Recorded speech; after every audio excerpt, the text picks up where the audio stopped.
आप देख रहे हैं SDM न्यूज़। मैं हूँ रियाद अंसारी।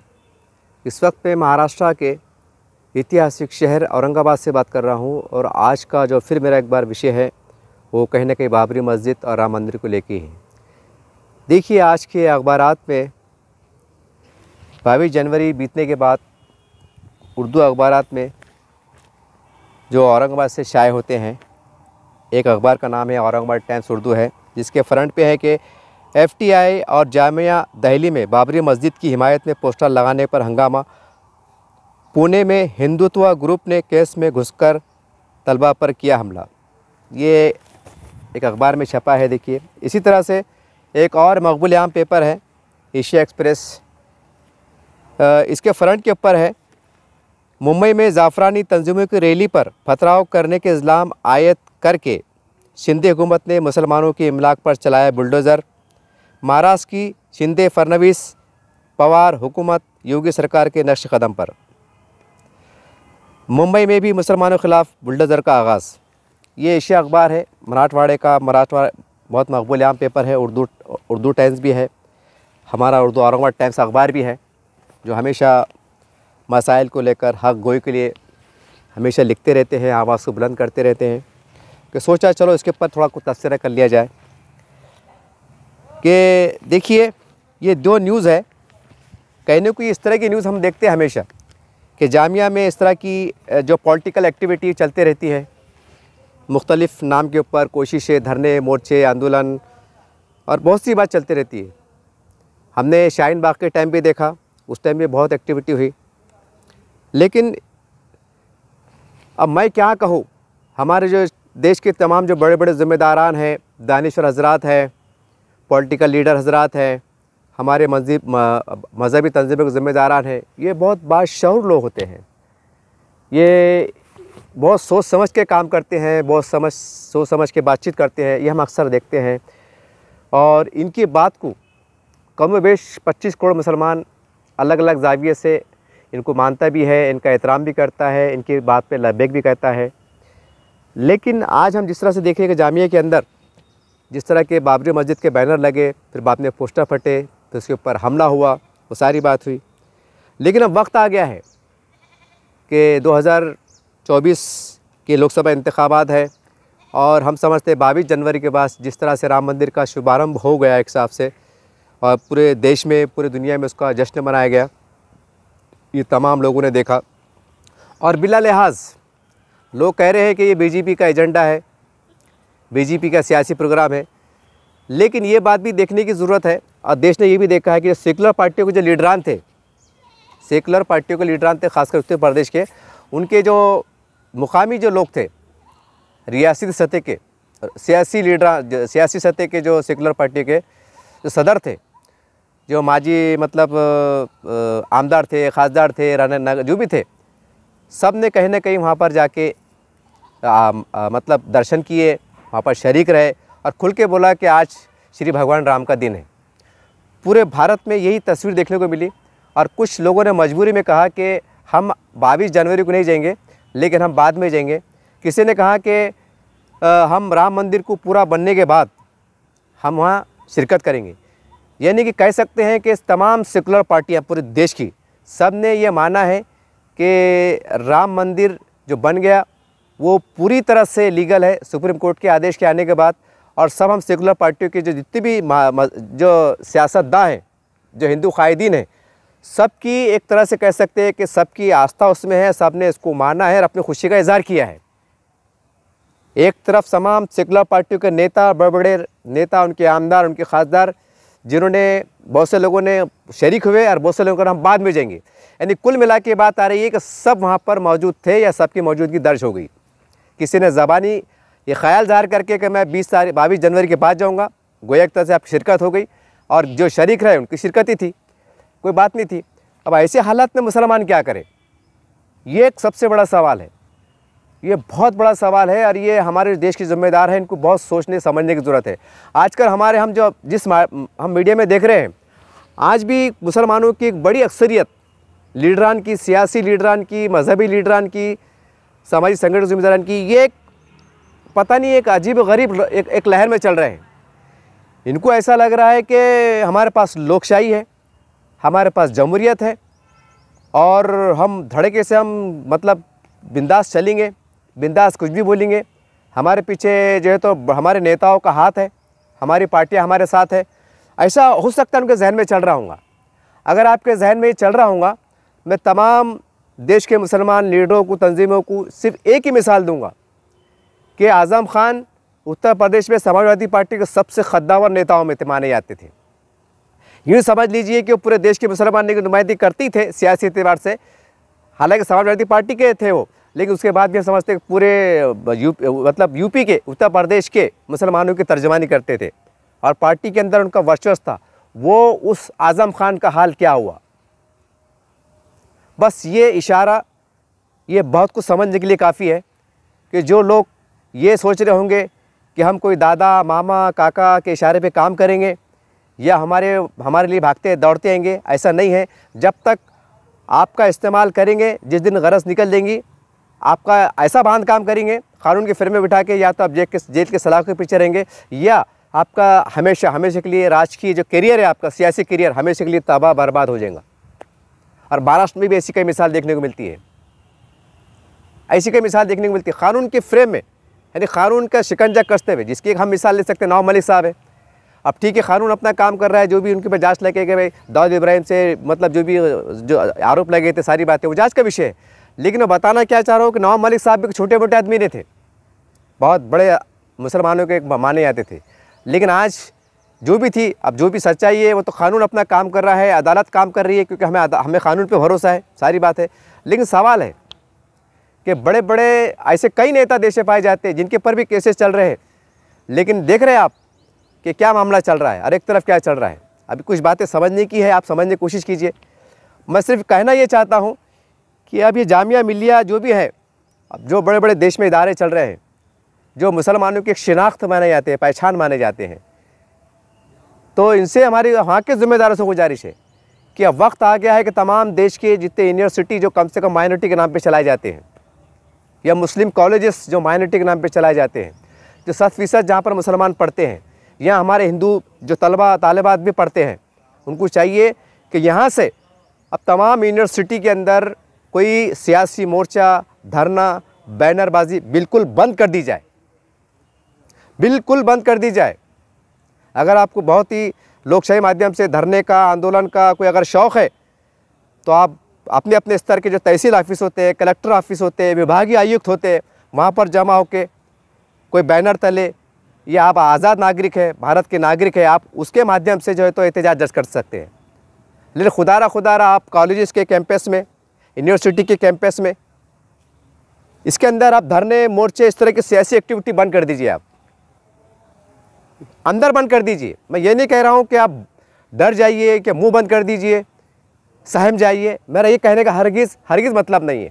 तमाम देश में यूनिवर्सिटी, तमाम माइनॉरिटी के कॉलेज, यहाँ तक के तमाम जो अरबी, हम यहाँ तक कि हमारे अरबी मदारिस क्यों ना हो, वहाँ पर भी अगर हम अच्छे अंदाज से भी अगर कोई बाबरी मस्जिद या कोई ऐसा कुछ बात करते हैं, तो यहाँ पर इस तरह के बयानात, यहाँ इस तरह के जलसे, यहाँ तरह के जुलूस बिल्कुल बंद कर दीजिए, बिल्कुल बंद कर दीजिए। आप उसका वो क्या है, अल्टरनेट क्या है, उसके ऊपर वो कीजिए, उसके ऊपर वो कीजिए। हमारे पास तहसील ऑफिस है, हमारे पास कलेक्टर ऑफिस है, हमारे पास विभागीय आयुक्त है, हमारे पास पुलिस कमिश्नर ऑफिस है, हमारे पास कई नेताओं के बंगले रहते हैं जिनके बाहर जाके हम लोकशाही माध्यम से एहतजाज कर सकते हैं। जो भी आपको तकलीफ़ है, जो भी आपको कहना है, लोकशाही माध्यम कह सकते हैं आप।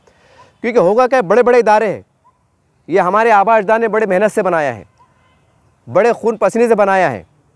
अलीगढ़ यूनिवर्सिटी का क्या उसका इतिहास है, क्या इतिहास है, शायद आज की नई नस्लों को शायद कम मालूम होगा। जो पुराने जो लोग हैं उनको पता है, कि सर सैयद अहमद ख़ान, मुझे एक वाक़या याद आ रहा है सर सैयद ख़ान का, कि उन्होंने चौराहे पे भीख भी मांगा है, भीख बोले तो इमदाद मांगी है। और उस वक्त इमदाद मांगी है कि जब अंग्रेज़ों का दौर हुआ करता था, जब उन्होंने अंग्रेज़ी तालीम की बुनियाद रखी कि ताकि लोग मुसलमान अंग्रेज़ी पढ़े और एक सरकार से वो करे, एक तब्दीली चाहते थे, इनकलाब चाहते थे सर सैयद अहमद ख़ान। कहने का मतलब कि हमारा आबा अजदाद की बड़ी मेहनत है, बड़ा खून पसीना इसके अंदर जो है तो लगा हुआ है। अब इसके अंदर सियासी एक्टिविटी करने में क्या होगा, वो भी ऐसी सियासी एक्टिविटी जैसे बाबरी मस्जिद है, हम देखते हैं कि कभी वो JNU नारा लगता है कि देश के टुकड़े करेंगे, क्या करेंगे, मतलब ऐसा आरोप लगते हैं, अखबारात में आया है, कोई मुट्ठी भर ताकतें बदनाम करती है। ये तमाम सियासी जो हरकत है आपकी, ये कैंपस के अंदर बिल्कुल बिल्कुल बंद कर दीजिए आप। देखिए आने वाला तूफ़ान जो आ रहा है, आपको शायद नहीं पता, ये पता नहीं फिर कौन किसके इशारे पर काम करे, तो अल्लाह जाने, ऊपर वाला जाने, उनके कायदीन जाने।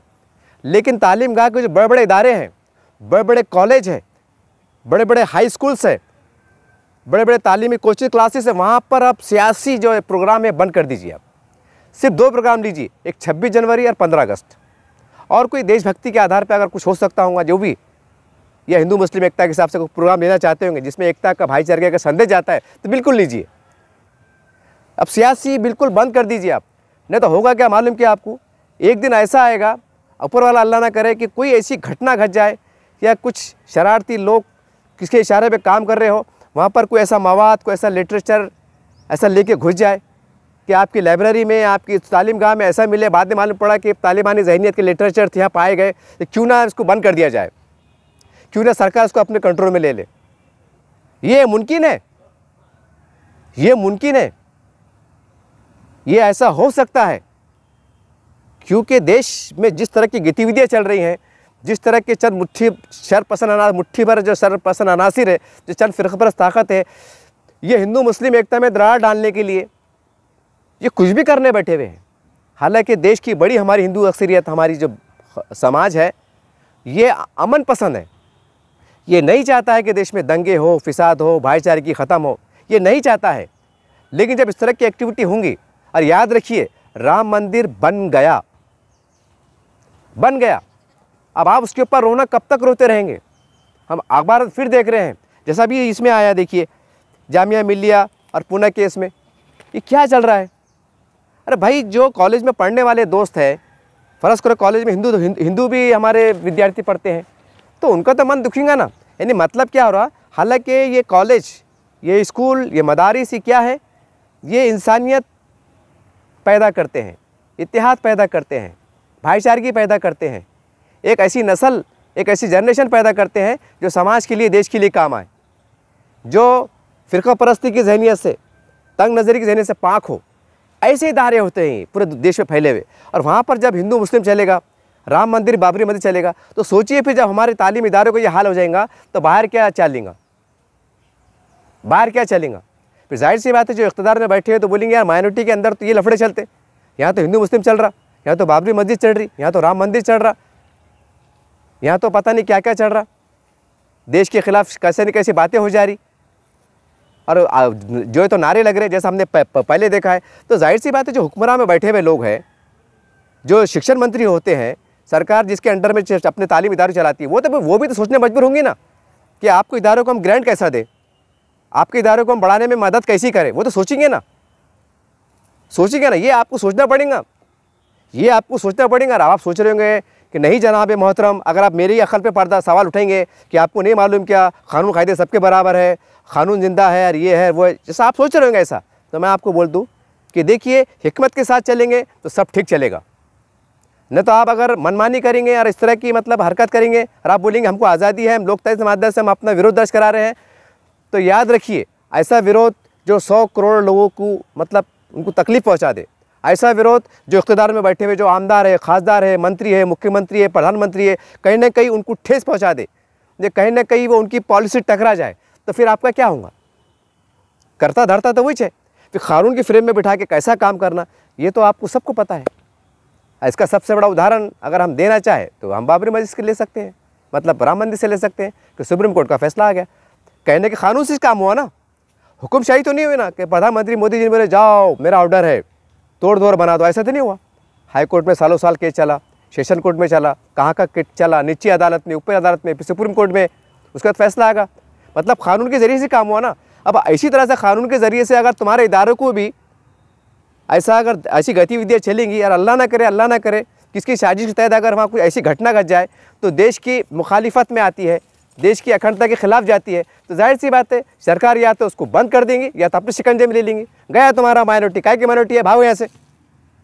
देश सबसे बड़ा है, देश सबसे सर्वश्रेष्ठ, जैसा अमित शाह ने कहा है पार्लियामेंट, देखा होगा आपने, अमित शाह साहब ने कहा है कि भारत देश सर्वश्रेष्ठ, उसके ऊपर कोई नहीं। तो ऐसा हो सकता है? क्या नहीं हो सकता है? जब हमने देखा जब 22 जनवरी को कि कुछ चर्च के ऊपर भगवे झंडे लगाए गए, कोशिश की गई, पेपर में फोटो के साथ मौजूद है, मस्जिदों पे लगाने की नापाक कोशिश की गई, ये मौजूद है। तो भाई तुम्हारे इदारों के अंदर ऐसा कुछ हो जाना कुछ शरारती के लोगों के जरिए कौन सी बड़ी बात है? तो खुदारा आने वाले बड़े तूफान से बचने के लिए आप बड़े जो जिम्मेदार हैं दानिशवर आज़ाद से, उनसे मेरी अपील है, गुजारिश है कि देखिए आप थोड़ा ऊपर उठना पड़ेगा हमको। हालात इतने एडवांस जा रहे हैं कि अच्छे दानिशवर लोगों की अकल काम नहीं कर रही है, कि जबकि कानून जिंदा है, सारी बात है, उसके बाद भी अजीब गरीब हालात चल रहे हैं और एक सियासत अजीब गरीब जा रही है। तो ऐसे हालात में तमाम जो देश के जो हमारे कॉलेजेस है, यूनिवर्सिटी है, इनको चाहिए कि आज के बाद कोई यूनिवर्सिटी में धरना मोर्चा ना हो, सियासत पे बात ही ना हो।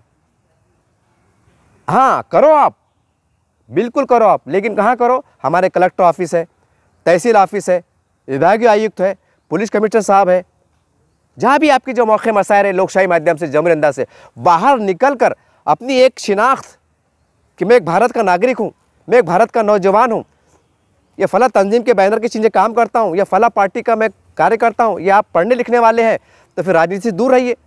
फिर भी अगर आपको शौक़ है कि नहीं ये बात गलत है और हमको एहतजाज करना ज़रूरी है, तो बिल्कुल आपका अधिकार है।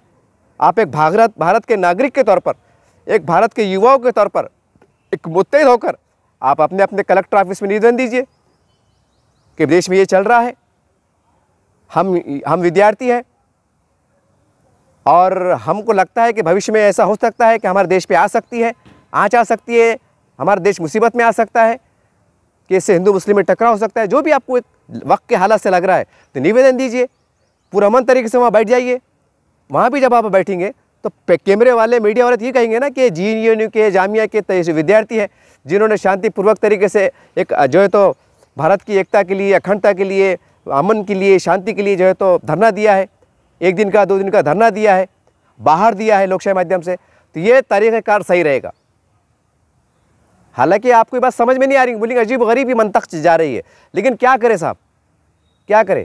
इस तरह से जो हमारे जो ये जामिया मिल्लिया जो मुस्लिम शनाख्त के इदारे हैं, तो जाहिर सी बात है जो 100 करोड़ हमारे जो अलग अलग जो हिंदू यूनिवर्सिटी है, जो भी है, विद्यार्थी है, तो इनके जहन में चलेंगे नहीं है कि तुम इधर से नारे तकबीर अल्लाहु अकबर हो, हम इधर से जय श्री राम बोलते हैं। और हाई क्या तालीमी इदारे, यूनिवर्सिटी बोले तो तालीमी इदारे में आता ना, यहाँ पर फिर इतनी नफरत क्यों? यहाँ पर हिंदू मुस्लिम की बात क्यों? यहाँ पर जय श्री राम और नारे तकबीर के अल्लाह अकबर क्यों?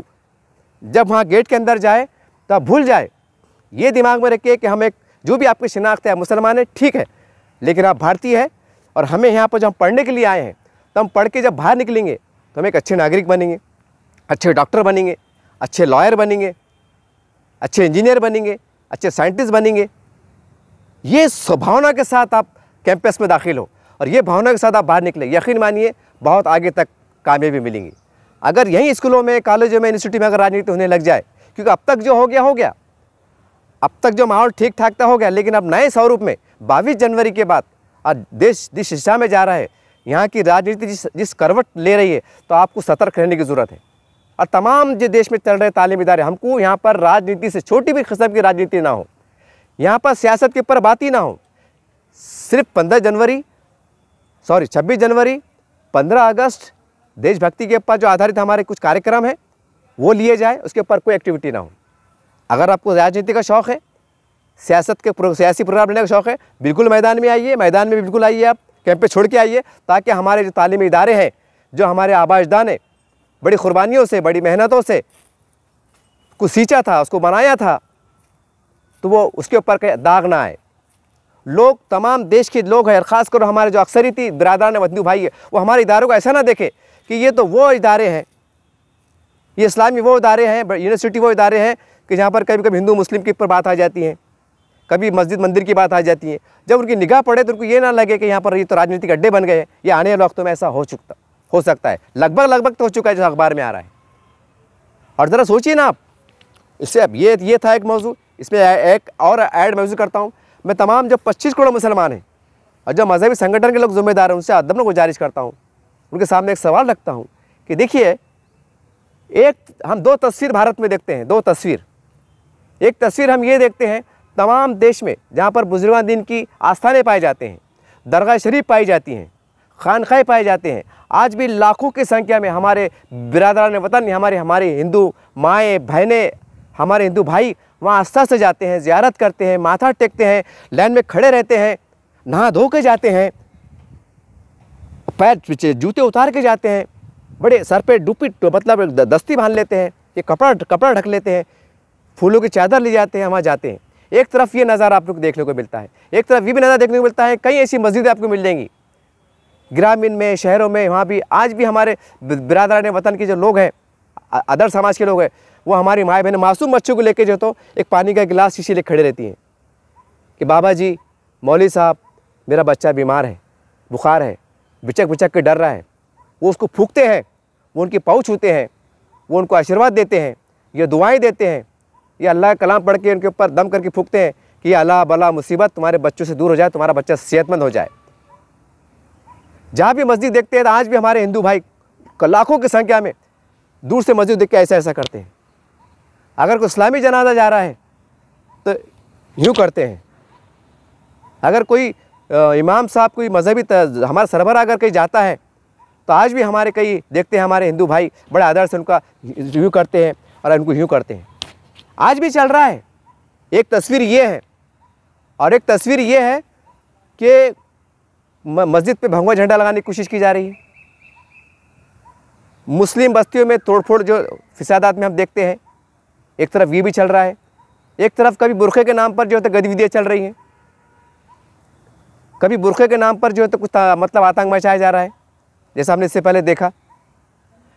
ये बहुत सोचने वाली बात है, ये बहुत सोचने वाली बात है। एक तरफ ये रुख कि हमारी बड़ी अक्सरियत हमारे हिंदू भाइयों की जो अमन पर, एकता पर, विश्वास पर, अखंडता पर, हिंदू मुस्लिम एकता पर, यहाँ की गंगा जमुना तहजीब पर विश्वास रखती है और अमल करके बताती हैं।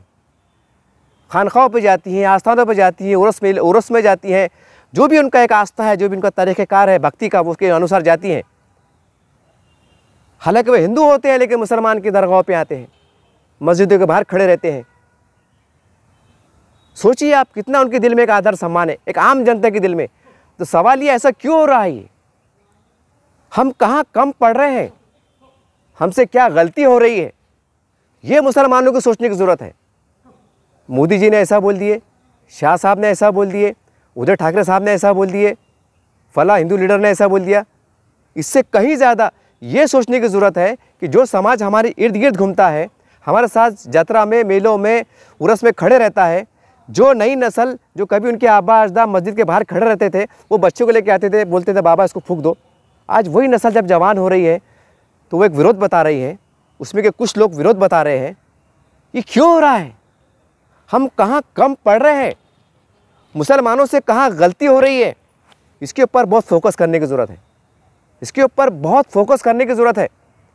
और हमें ये फोकस करने की ज़रूरत है कि हमारा हिंदू समाज, जो हिंदू मेजॉरिटी है, ये कौन सी बात से उनके दिल में नफ़रत पैदा होती है, कौन सी बात को उनको गुस्सा आता है, और कौन सी ऐसी बात है कि चंद ताकतें, मुट्ठी भर ताकतें हिंदू मुस्लिम के अंदर दरार डालने में कामयाब हो रही है। उसकी वजूहत क्या है? ये मुसलमानों को सोचने की ज़रूरत है, ये मुस्लिम लीडरों को सोचने की ज़रूरत है, ये मजहबी जो हमारे ज़िम्मेदार हैं उलमाए किराम, इनको सोचने की ज़रूरत है। और इसका सबसे बड़ा मसला जो हम समाज में घूमते हैं, मैं फिर एक बार रिमाइंड के तौर पे कह दूँ, ये सबसे बड़ी वजह जो है ये गायवंश हत्या है। सबसे बड़ी वजह, क्योंकि मेरे भी कई सैकड़ों की संख्या में हिंदू दोस्त हैं। मैंने कई हिंदू लोगों से सवाल किया है कि बड़ी हैरत की बात है, हम दिवाली ही मिल के मना लेते हैं, ईद मिलन मिल के मना लेते हैं, आप शुरखुरमा पी लेते हैं, हम भी दिवाली में आते हैं, आप भी हमको जो है तो मिठाई या चूड़ा दे देते हैं, सारी बात है। होली का भी दिल के मना लेते हैं, उर्स मिल के मना लेते हैं, सारी बात है। यहाँ तक कि मुसलमान समाज ज़्यादातर जो तो हिंदू लीडर को वोट देता है, चाहे वो कांग्रेस का हो, राष्ट्रवादी का हो, भाजपा का हो, सेना का हो। हम ये नहीं देखते हैं कि ये हिंदू लीडर है, हम भी ये देखते हैं कि भाई अच्छा आदमी है, दे दो। औरंगाबाद की मिसाल ले लो, कई बार हमने दर्डा साहब को चुन के दिया, खैरे साहब चुन के आए, उनको भी काफ़ी मुसलमान ने वोट दिया। ग्रामीण के अंदर आज भी सेना के लोग, भाजपा के लोग, मतलब ग्रामीण के अंदर, क्योंकि ग्रामीण मुसलमान कम पाए जाते हैं, तो वहाँ की राजनीति के हिसाब से मुसलमानों को चलना पड़ता है। तो वहाँ जिसका दबदबा है, अगर सेना का है तो शिवसेना को वोट दे देते हैं, बीजेपी का तो बीजेपी को वोट दे देते हैं। ये कड़वा सच है। यहाँ तक कि उसके कार्यकर्ता बन जाते हैं, गांव के एक छोटे मोटे मतलब सरपंच बन जाते हैं या जो भी बन जाते हैं, वहाँ के अध्यक्ष बन जाते हैं। ये सच्चाई है, आंकड़े निकाल के देखो आप। तो अब वजह क्या है फिर कि इतना सब कुछ होने के बाद दूरियाँ क्यों? तो सबसे बड़ा मुद्दा है गौवंश हत्या। इसके ऊपर मुसलमानों को और हमारे जो उलमा इकराम, इनको सोचने की ज़रूरत है, इनको सोचने की ज़रूरत है, क्योंकि वो उसका इतना बड़ा फ़ायदा एडवांटेज ले रहे हैं कि फुकड़ में हो जा रहा, सब फुकड़ में हो जा रहा। क्योंकि भाई गाय वो भगवान, गाय को भगवान का अवतार मानते हैं। जहाँ तक मेरे को हिंदू दोस्त है, उन्होंने कहा है, किसी ने कहा है कि 100 कोटि है, किसी ने कहा है कि 300 कोटि है। हमारे गाय माता के अंदर मतलब देवी देवता पाए जाते हैं, कोई कहता है भगवान का अवतार है। इतनी बड़ी बात, और मुसलमान गफलत में, मुसलमान कायदीन गफलत में। अरे ये मज़हब का मामला जुड़ा हुआ है। आप ये नहीं कह सकते कि सैकड़ों साल से हो रहा है। जो हो गया उसे भूल जाइए, जो हो गया उसे भूल जाइए। वो गए ज़माने का दम कि नवाब साहब आते थे, यहाँ की जनता से नवाब साहब आदाब अर्ज़ फर्शी सलाम। अब फर्शी सलाम का टाइम नहीं रहा है, अब डंडे सलाम का टाइम आया हुआ है। समझो आप बात को।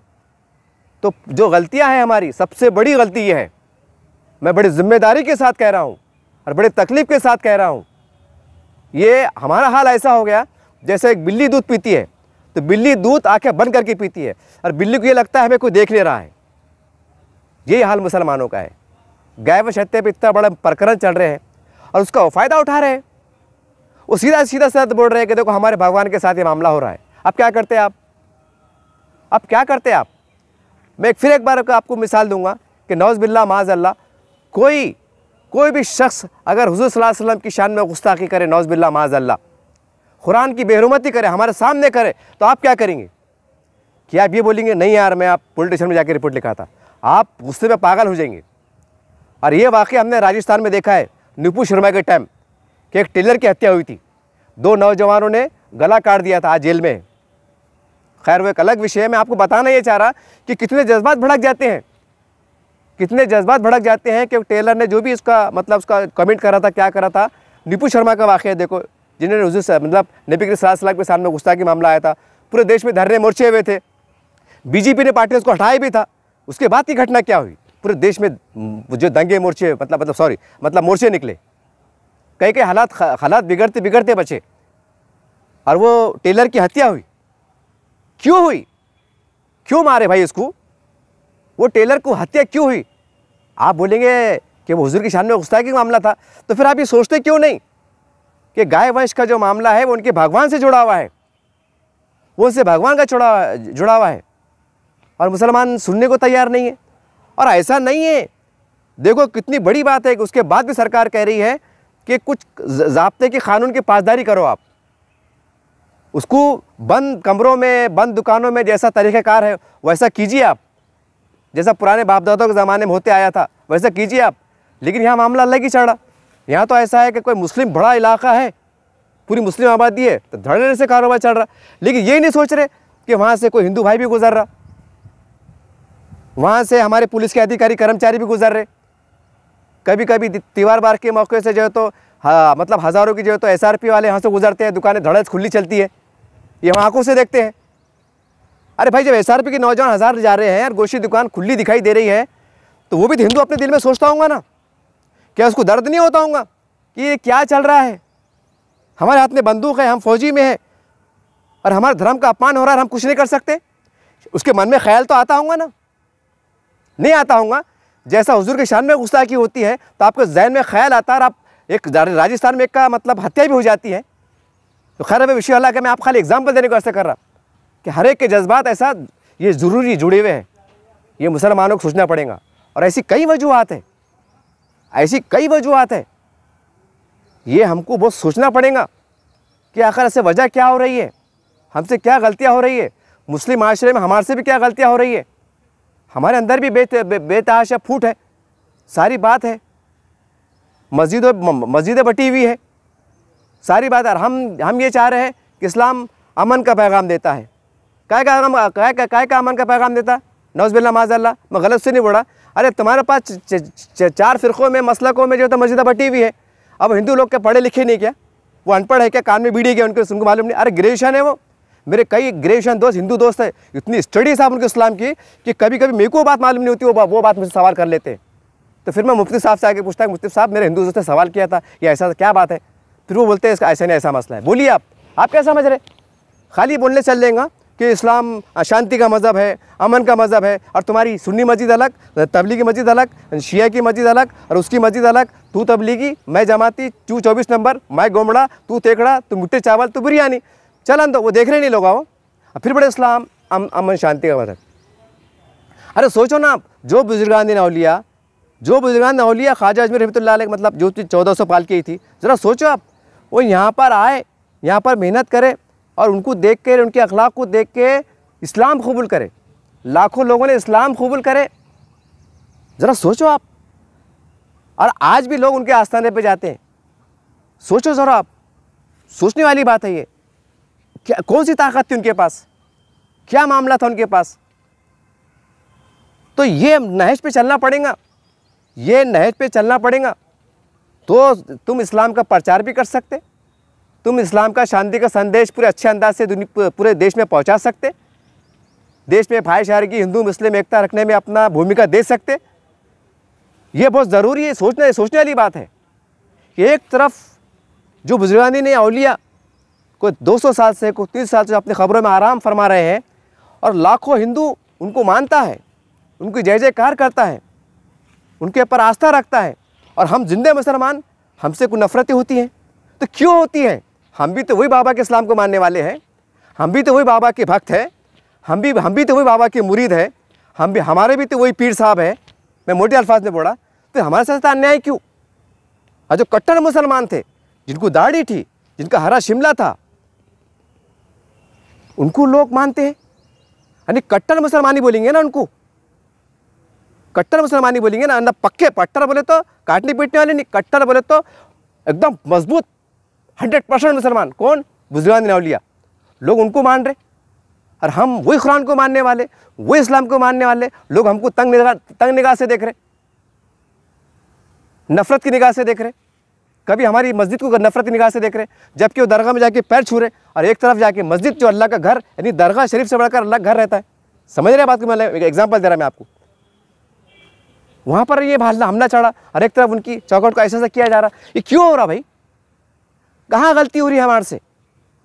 कहाँ गलती हो रही है? ये वीडियो बहुत लंबा हो जाएगा, मैं डिटेल अगर बोलूँगा ना सबूत के साथ आपको, ये वीडियो 3-4 घंटे का बन जाएगा। और काफ़ी लोग शिकायत होती है, अंसर साहब आपका वीडियो बड़ा हो जाता है। मतलब मैं क्या करूँ यार, मैं क्या करूँ?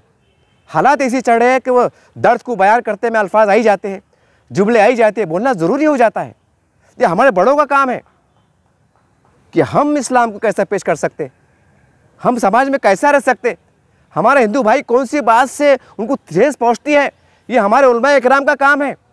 अब दंगे होते हैं, हम क्या करते हैं? फिर उलमा इकराम का काफ़िला, जमीयतुल उलमा हिंद है, जमात इस्लामी है, ये तमाम मिल के मुत्तफ़ा तौर पर मुख्यमंत्री मुलाकात करते कि साहब फ़ला गाँव में दंगा हो गया, फिसाद हो गई, लूटमार हो गई, और पुलिस को आप हुक्म दे, पुलिस को पाबंद करे, कोई गिरफ्तारियाँ बंद करे, या गिरफ्तार हो उनको रिहा करे, या जो जेली मिला के उनको नुकसान की भरपाई करे। ये हमारे उस वक्त हमारे बड़े जिम्मेदार जाते हैं। तो भाई आप ये भी तो गौर करो ना, बैठ के ये भी तो गौर करो ना, हमारे हिंदू भाई कौन सी बात से ज़्यादा नफरत करता है।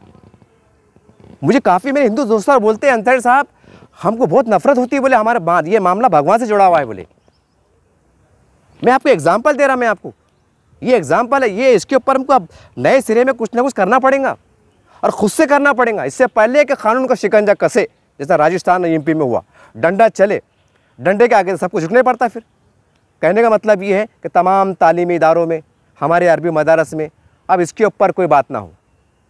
अब बहुत से लोग कमेंट करेंगे, जनाब अरबी मदारस में नहीं करेंगे तो फिर क्या मंदिर में करेंगे क्या? हमारे पास कुछ चौथी पास ऐसे भी लोग पाए जाते हैं जो हिकमत की बात को समझते नहीं है, और हमेशा बाद में क्या ला लेते हैं, ये बुज़दिल है, लपक रहा, डर रहा, डरा रहा, ऐसा अपने पास अजीब गरीब लोग हैं, चौथी पास ऐसे लोग भी हैं। तो मैं उनको कह दूँ, मेरा मकसद ये है कि अखबार के अंदर, सोशल मीडिया में ऐसी खबर ना हो कि कोई फ़ला इस्लामी इदारा है, कि फ़ला कॉलेज है, वहाँ पर हिंदू मुस्लिम की बात हो रही हो, राम मंदिर के ऊपर बात हो रही हो, बाबरी मस्जिद की बात हो रही हो, इस तरह की जिससे विवाद पैदा हो सकता है, वो बात को अहाते में मत करो। आपको शौक़ है ना, आओ ना मैदान में, आप आओ मैदान में आओ, बोलो हम मैदान में आके लोकशाही माध्यम से एहतजाज करो ना आप, मैं आपको रोक नहीं रहा हूँ, पूरी ताकत से करो। 1 लाख में 2 लाख जमाओ, लेकिन शांति के साथ, एकता के साथ बताओ सरकार को कि हमारा दर्द क्या है, हमारा बोलना क्या है, हम क्या बोलना चाहते हैं, क्या नहीं बोलना चाहते। लेकिन अब मदरसों में इस तरह से बात कि हम, और ये इस तरह के जुमले कि हम दर्द बता के जाएंगे। अरे भाई बोल रहे क्यों, वो रोक रहे क्या आपको? हर 6 दिसंबर को जो है तो पूरे देश के अंदर हम देखते हैं 2 दिन पहले जो कल्चर हॉल में प्रोग्राम होते, तारीख के हवाले से उसको बात को दोहराई जाती कि बाबरी मस्जिद किसने बनाया था, क्यों बनाया था, कब तक नमाज़ पढ़ेगी, पैसे कैसे पढ़ेगी, वक्फ बोर्ड में इंदराज कैसा था, कब तक टेस्ट जाता था, इमाम साहब कौन थे, तनख्वाह कितनी जाती थी, पूरा रिकॉर्ड हम बोलते बैठते। फिर शहीद की इशू वो तब 6 दिसंबर को आता, मतलब 6 दिसंबर पहले पूरे भारत में होता। यहाँ तक अजान दी जाती, अजान भी देते आप। हमारे महाराष्ट्र में औरंगाबाद में अजान दी जाती चंपा चौक के अंदर। अब बाद अब तक पुलिस से परमिशन लेके जा जाती, तो वो आपको रोक रहे का, तो आप उस्का रहे को नहीं, हम बोलेंगे बोलेंगे बोलेंगे बोलेंगे, उखाड़ ले, फिर क्या उखाड़ने का, तो फिर आप क्या करते? कौन बोलेंगे? शरार पसंद सरकार नहीं बोलेंगे, जो उनके पीछे काम करता वो बोलेंगे ना फिर। अरे भाई आपको बोलना है ना, अच्छे अंदाज से बोलो, मौके का नहीं है तो क्या बोलो। 2024 इलेक्शन आ रहा, गैर ज़रूरी भाषण मत करो, तालीमी इदारों को अंदर राजनीतिक अड्डे मत बनाओ। वो तालीमी इदारे के जब अड्डे बन जाएंगे तो एक दिन ऐसा आ जाएंगे उसका पुरसाल निहालने रहेंगे। हो सकता है अल्लाह ना करे कोई ऐसा बड़ी घटना हो जाए, कोई ऐसा हो जाए, सरकार अपने कंट्रोल में ले, भाग जाओ यहाँ से, हम संभाल लेते, फिर क्या करेंगे तुम? फिर पैर पड़ेंगे, फिर एडमिशन के वास्ते उनके मतलब सरकार के पास जाओ। क्या ये तो बहरहाल नए समीकरण में, नए हालात में मुसलमानों को, मुसलमान कायदीन को, मुसलमान मजहबी समाजी तंजीमों को, सबको चाहिए कि आप बेदार हो, गफलत में ना जिए, बिल्कुल गफलत में ना जिए। मैं तो जब देख रहा हूँ, जो मामला देख रहा हूँ, ये एक तरह की गफलत भी कह सकते हैं, एक तरह की लावरी कह सकते हैं, और एक तरह की गंदी राजनीति। कुछ मुसलमान कायदीन इसके ऊपर गंदी राजनीति आज भी कर रहे हैं, उनको एहसास नहीं हो रहा है कि हमारे बयान से क्या होने वाला है। आज भी लोग बोल रहे हैं कि वो हमारी मस्जिद थी, हमारा ये था, हमारा वो था, हमारा ये था। अरे भाई तुम्हारे बोलने से क्या बाबरी मस्जिद वापस मिलने वाली क्या? अपने बाप को भी नहीं मिलती वो,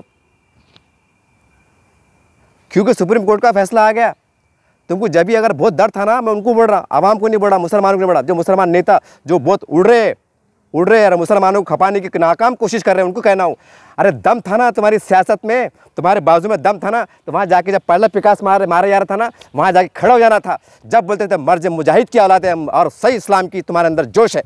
आज क्यों बोल रहे बाबा, क्यों बोल रहे, क्यों बोल रहे? दम है क्या? जाओ ना, अभी भी जाओ ना, अभी वक्त क्या बिगड़ा है? क्यों मुसलमानों को खपाने की बात कर रहे हो?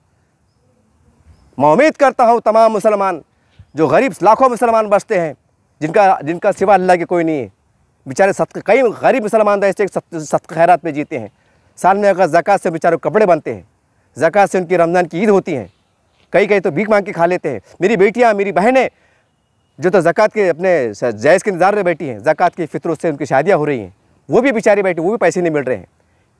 इतने बुरे हाल चल रहे हैं, और उसके अंदर आप गंदी राजनीति कर रहे हैं। कभी यूनिवर्सिटी में कर रहे हैं, कभी कॉलेज में कर रहे हैं, कभी कहाँ कर रहे हैं, कभी कहाँ कर रहे हैं, कभी प्रेस के सामने बोल रहे हैं।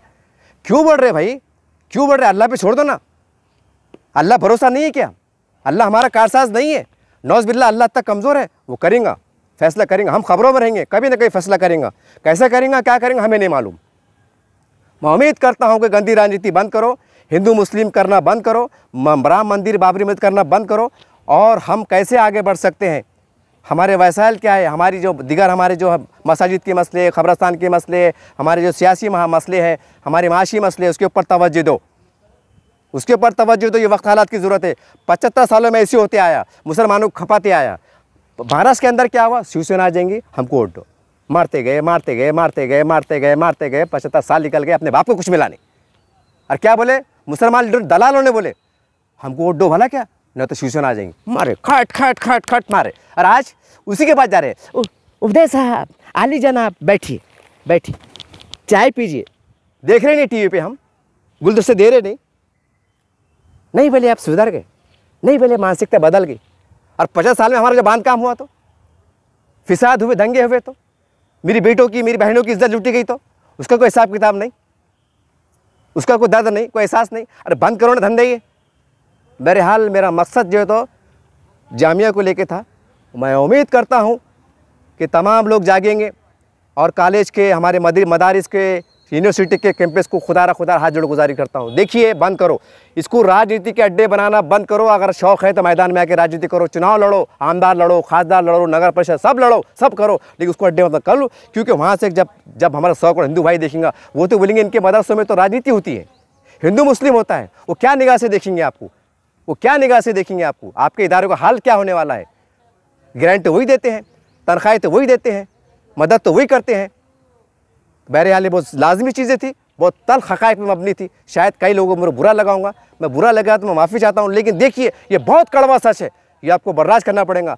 और हमको हर मामले के अंदर अपनी ताकत, अपनी सोच, अपनी अकल लड़ाने से बेहतर है जिस मामले में हम बेबस नज़र आते हैं, हम अल्लाह से मांगे, हम अल्लाह से मदद मांगे। अल्लाह बड़ा कारसाज है। यही बातों के साथ आपसे अलविदा होता हूँ। जय हिंद, जय महाराष्ट्र।